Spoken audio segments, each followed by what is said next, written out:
The FAA Fine SpaceX, India is planning some ambitious but exciting missions, Martian milestones are met, the Polaris Dawn crew returns from a record-breaking mission, and Raptors roar to life at Starbase. All that and so much more happened this week in Spaceflight.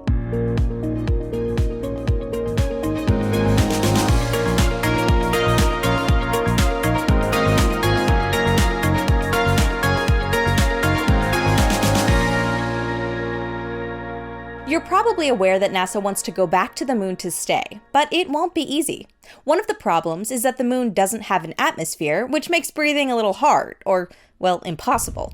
So if astronauts want to live on the moon for a long period of time, they'll have to bring a lot of oxygen with them. Or they could find a way to produce it on the moon. Well, this week, Sierra Space announced that it's developed the technology to do just that. The company has been testing a reactor that produces oxygen from lunar soil, or regolith.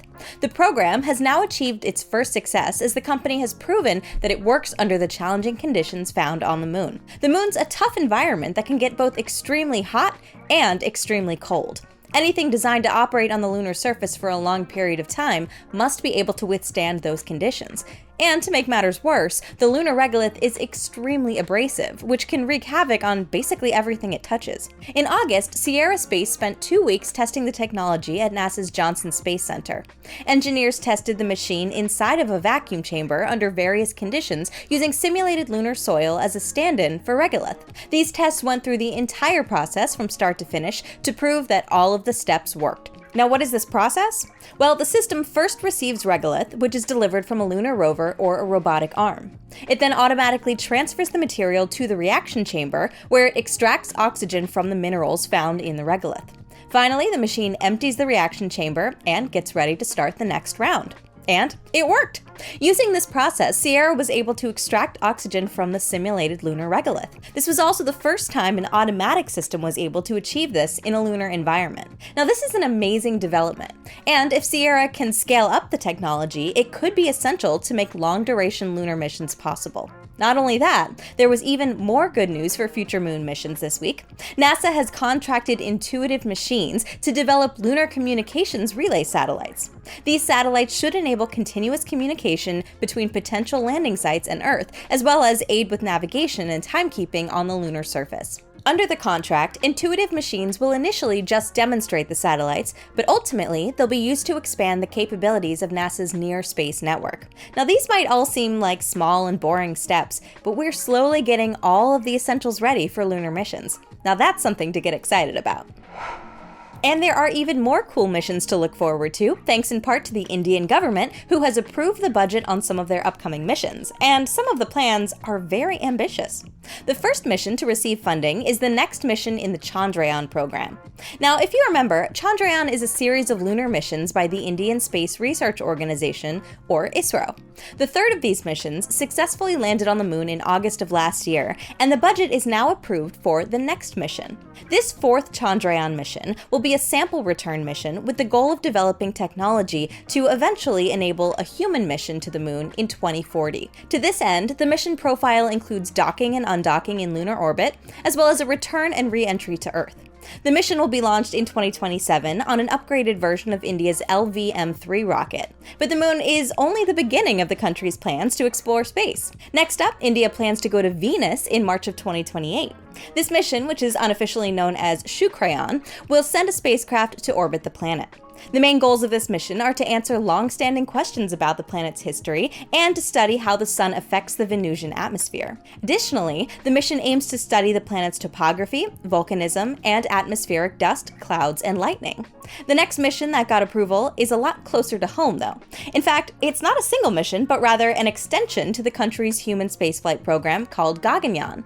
But it's no small extension, as it's the start of India's first space station.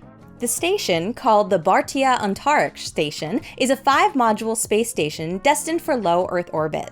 The station is supposed to be fully operational by 2035, but the current budget does not yet allow for that. Instead, only the first module got approved, along with the missions needed to get the technology ready. These additional missions also include a docking demonstration.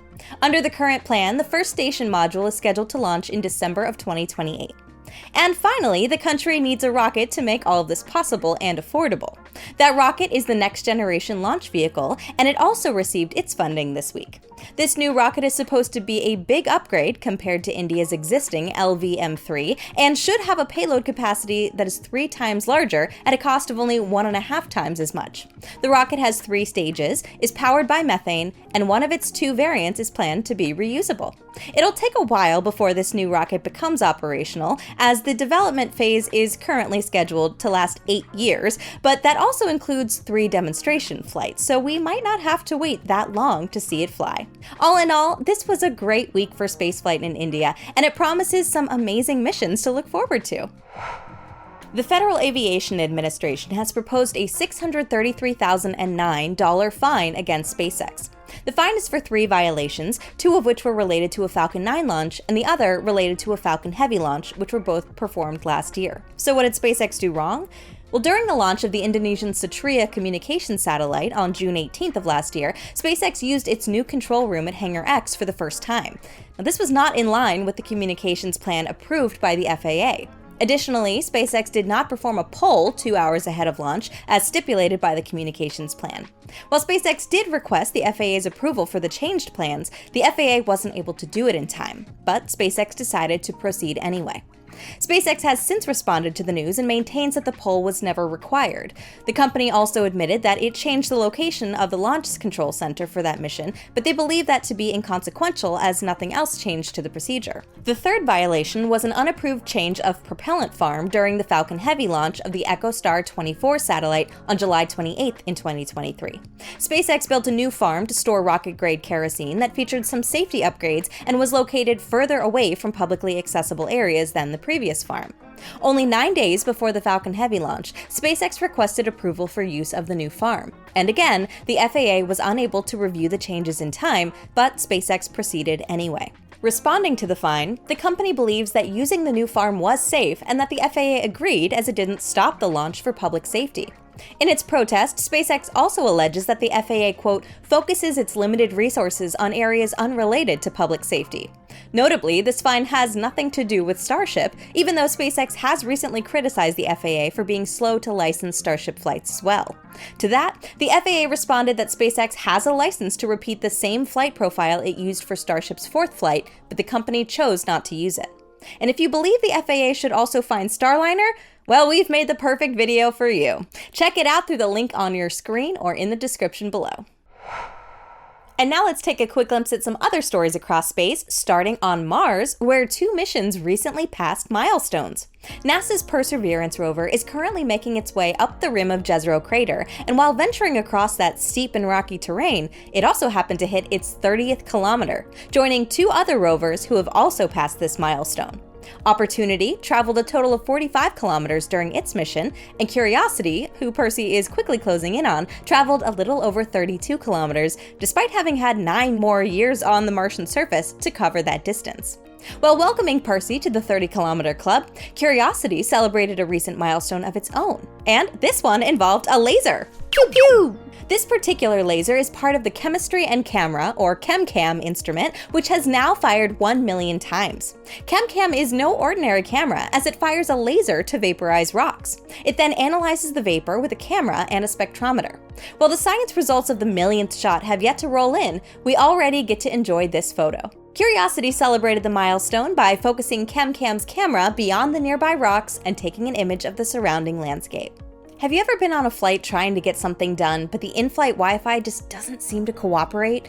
Well, that will soon be a problem of the past, as United Airlines has signed a deal with Starlink. And the best part? It'll be free for all passengers. United is the largest airline to order Starlink thus far, and it's the first of the 3 biggest US-based airlines. United now joins JSX, Hawaiian Airlines, Zip Air, Air Baltic, and Qatar in offering this service. But if you're flying on United soon, you might not be able to watch the next episode of This Week in Spaceflight on your flight just yet. The airline begins testing early next year, and it expects it will need several years to deploy Starlink across its fleet. NASA has completed an important part of the Nancy Grace Roman Space Telescope, marking an important step in the assembly of the upcoming space-based observatory. The newly completed part is the spacecraft bus, which provides the spacecraft with necessities such as propulsion, power from solar panels, and communications through its main antenna.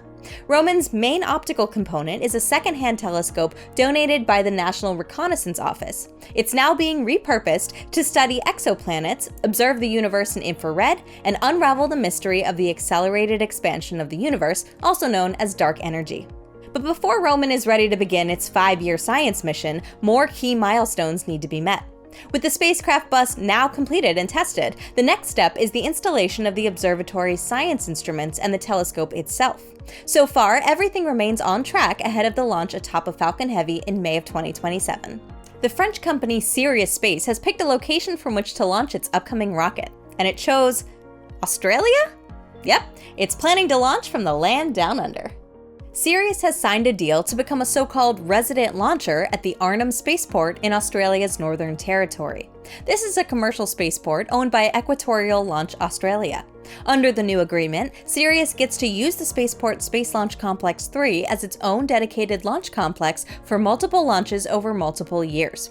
The company's first launch from Australia is currently expected no earlier than 2026. It'll feature the smallest Sirius 1 rocket, a methane-powered small satellite launcher that's planned to be reusable. But Sirius is also developing larger variants with 3 and 5 cores, all of which are expected to debut later and can also be launched from Australia. NASA has been dealing with thruster issues on one of its oldest active spacecraft, Voyager 1. In its 47 years of operation, the spacecraft has traveled further away from Earth than any other spacecraft. Naturally, it's also aged a lot, and among other things, this has resulted in a clogged fuel tube on one of the thrusters used to point Voyager's antenna towards Earth. Now, this is not a new issue, as NASA has switched to active thrusters on Voyager 1 a few times, most recently in 2018. But now, the latest set has become even more clogged than the ones that were disabled back in 2018, so NASA switched back.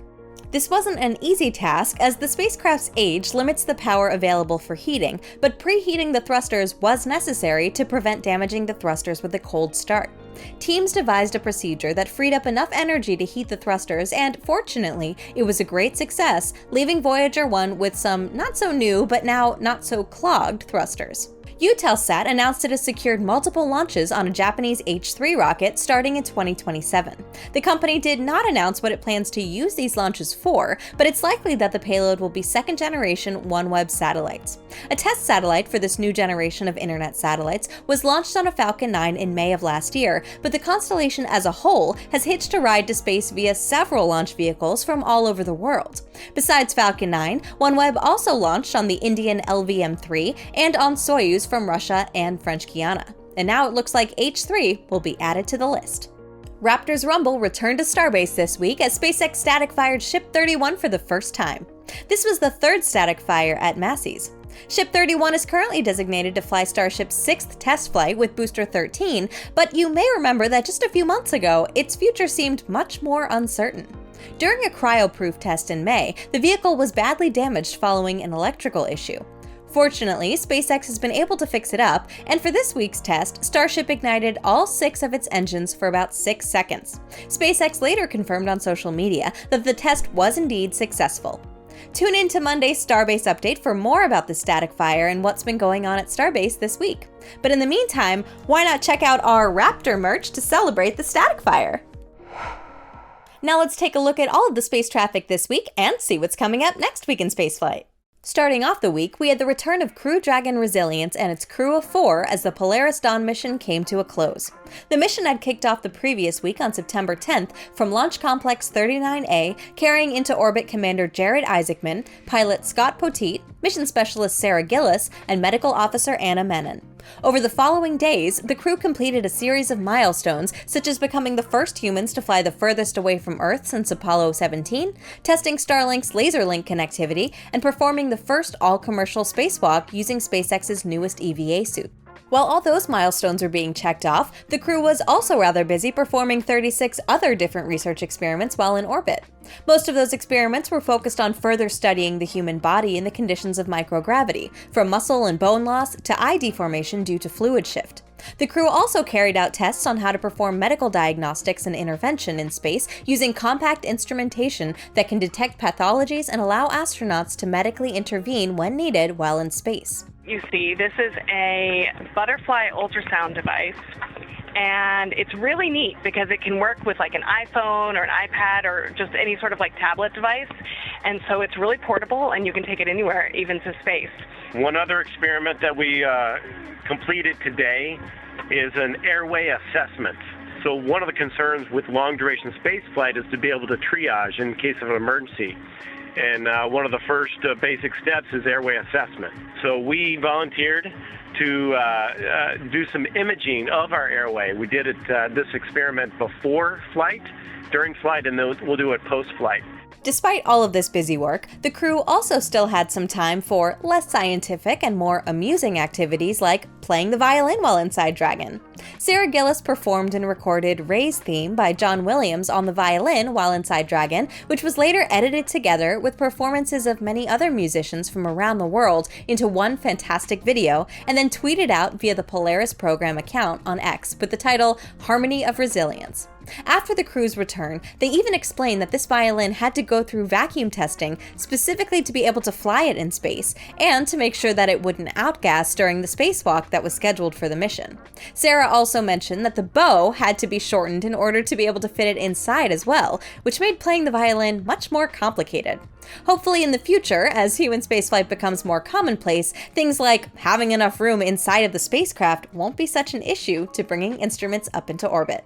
With all of the research and milestones completed, the crew prepared for its return to Earth, which began with Dragon's trunk separating at 6:35 UTC on September 15th. This was followed a few minutes later by a 7-minute-long deorbit burn that put Resilience on track to splash down off the coast of Florida. Now, if you remember back to when they originally wanted to launch this mission, SpaceX had encountered quite a bit of bad luck while looking for good weather in the usual splashdown sites for Crew Dragon. This in turn delayed the launch by a few weeks, since Dragon isn't able to loiter in orbit for too long while waiting for clear skies down on Earth. The 7 splashdown locations are spread between the Gulf of Mexico and the east coast of Florida, but after struggling to find a window of decent weather for those locations, SpaceX looked at other potential sites with weather that could support Polaris Dawn's return. Crew Dragon Resilience successfully passed through re-entry, popped out its drogue and main parachutes, and splashed down at 7:36:54 UTC near the Dry Tortugas in Florida. NSF's Max Evans and Dee Wise drove all the way out to Key West just to capture Resilience's re-entry and were able to successfully spot Dragon as it was coming down to Earth. One of the other potential alternative sites that SpaceX had looked into for this mission was off the coast of Cape Coral, a splashdown site that would have been about 150 kilometers further north than the one that was eventually chosen. Within an hour of splashdown, the crew was out of the capsule and able to walk on their own. They all eventually flew back to the Kennedy Space Center, where they reunited with family and friends and were able to visit Launch Complex 39A again just a week after launching from it. So what's next for the Polaris program? Well, we know that the third mission will be the first crewed flight of Starship, but as for the second mission, well, we have no idea just yet. And we asked. We really asked. This was so amazing. You proved that you could do this. Any sort of inkling into what you were thinking of doing with Polaris next? We would love to know what's going to happen on Polaris 2 or 3. Yeah, look, I get it. But I'll tell you the answer is it goes kind of hand in hand with what we're doing right now, right? So we always said Polaris 2 would build off of what we learned from Polaris Dawn, and we still got to go through all of the data from this mission. There's a lot of debriefs. When we put like the mission hat back on, we've got to debrief, we've got to learn from this. And based on what we learned, then it becomes what's in the realm of possible to build on this for the next mission. Going from returns to orbit to launches into orbit, we had quite a peculiar one this week by none other than Iran. This week, the country launched its Ka-M100 rocket with liftoff on September 14th at 5:58 from the Sharud missile test site. The rocket was carrying the Chamram-1 satellite into low Earth orbit. This is a small 60-kilogram mass satellite intended to test out in-orbit propulsion systems and was the 4th launch of the small rocket and 3rd successful one overall. Next, we go to the Plesetsk Cosmodrome in Russia, where there was a launch of an Angara 1.2 rocket. Liftoff took place on September 17th at 7:01 UTC, carrying 2 classified payloads for the Russian Ministry of Defense. The nature of these satellites is still unknown, but as is customary for Russian government launches, they've been labeled with the names Cosmos 2577 and Cosmos 2578 for the time being. All the way back in the US, we had the launch of a Falcon 9 rocket on September 17th at 2250 UTC from Space Launch Complex 40 in Florida. The mission was carrying 2 Galileo Global Positioning satellites for the European Commission into a medium Earth orbit. This is the second pair of Galileo satellites to be launched on Falcon 9, following a previous launch that took place back in April. Back then, the booster had to be expended in order to be able to push the 2 satellites into their intended orbit. However, based on the data from that mission, SpaceX was able to tweak the rocket and its launch profile in order to optimize its performance and deliver these satellites into their intended orbit while also recovering the first stage. This would still be a challenging landing, however, as the booster had to stage faster than usual and come through the atmosphere at a higher velocity.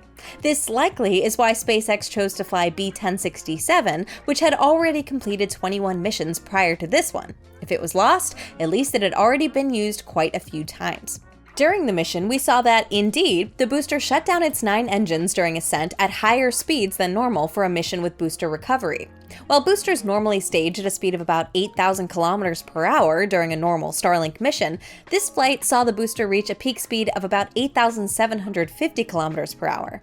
This translates into about 9% more speed and therefore about 20% more kinetic energy than usual that then needs to be scrubbed off during re-entry. Despite this, the first stage was able to make it through re-entry, and while the video signal was lost, it successfully touched down the deck of SpaceX's drone ship. Just read the instructions. The 2 Galileo satellites launching on Falcon 9 were not the only global navigation satellites launched into orbit this week. From China, a Changzheng 3BE fitted with a Yuanzhong 1 upper stage lifted off on September 19th at 1:14 UTC from the Xichang Satellite Launch Center. The rocket was carrying the 59th and 60th satellites of Beidou, China's own global positioning system. The system consists of multiple satellites operating in medium and geosynchronous Earth orbits, with these 2 satellites being part of the newest set of Beidou 3 satellites placed in medium Earth orbit. And sometimes there are certain events in space that unfortunately end up happening between recording and when we publish, even though we try for that time to be as short as possible. This week, in that time frame, there are at least 3 launches scheduled to go up, so we can't cover them all in detail just yet, but 2 of them are expected to launch from China with yet unknown payloads, while the other will be a launch of a Falcon 9 from Vandenberg with a batch of Starlink direct-to-cell and Starlink V2 mini satellites. We'll be sure to cover them all in more detail on next week's Space Traffic Report. Also absent from this report is the launch of Rocket Lab's Electron rocket on the mission called Kinace Killed the Radio Star, and that's because it actually ended up scrubbing. The mission had been scheduled to launch on September 18th at 23:01 UTC, and the rocket was pretty much ready to go, but as the countdown neared 0, the engines ignited and then abort. Electron did not take off that day, and according to Rocket Lab CEO Peter Beck, this appears to be due to an issue with, quote, a piece of ground support equipment not reaching its target in the allocated time. This issue is interesting given that this was the first launch from Pad A at Rocket Lab's launch complex in New Zealand since July of 2022. Maybe during that downtime, the company changed something in the ground systems that may not have behaved as it should during the attempt. However, this issue seems to have been minor, as teams were able to quickly solve it, and Rocket Lab is now aiming to launch this mission again later today, September 20th, at 23:01 UTC. Going into next week, we'll have another crew return, this time of the Soyuz MS-25 spacecraft and its crew of 3. With the Soyuz MS-26 mission lifting off about a week and a half ago and docking to the International Space Station, it's now time for the previous Soyuz mission to return home. This will be preceded this weekend by a change of command ceremony in which Oleg Kononenko, Soyuz MS-25 spacecraft commander, will hand over command of the station to Sunita Williams. Yes, turns out he's currently both commander of the ISS and of his spacecraft. Undocking of the Soyuz spacecraft from the Prishal module is scheduled to take place on September 23rd at 8:37 UTC, followed less than 4 hours later with a touchdown on the steppes of Kazakhstan at 12 o'clock UTC. If all goes well with the Falcon 9 launch from Vandenberg this Friday, SpaceX may quickly try another Starlink launch next week from there, potentially as soon as September 24th. The 4-hour launch window that day would open around 2300 UTC. Right on the heels of Polaris Dawn's return, SpaceX is set to launch another Crew Dragon, this time with the next crew rotation mission to the ISS. SpaceX and NASA recently adjusted the dates for this mission, and it's now scheduled to launch no earlier than September 26th at 18:05 UTC. the crew is scheduled to arrive at the Kennedy Space Center this Saturday to begin pre-launch preparations, including a dry dress rehearsal and a static fire test for this first crewed launch from Space Launch Complex 40. And that's your weekly update of spaceflight news. I'm Elysia Segal for NSF, and I'll see you all again next week to recap this week in spaceflight.